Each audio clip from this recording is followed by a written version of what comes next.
Hey everyone, welcome back. In today's video, I'll show you how to fix the too many failed attempts error when creating a Yahoo email account. If you've been locked out, don't worry. Yahoo usually blocks new attempts for about 12 to 24 hours. So the first thing to do is wait it out and then try again. If it's still not working, the next step is to clear your browser's cache and cookies. On Chrome, click the three dots in the top right corner.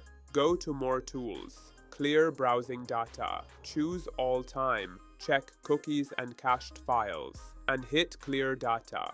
You can also try switching browsers or using incognito mode. Press Ctrl plus Shift plus N on Windows. This bypasses any stored info that might be causing the issue. After doing this, go back to Yahoo and try signing up again. It should work smoothly. That's it. If this video helped, don't forget to like, share, and subscribe for more quick fixes. See you in the next one.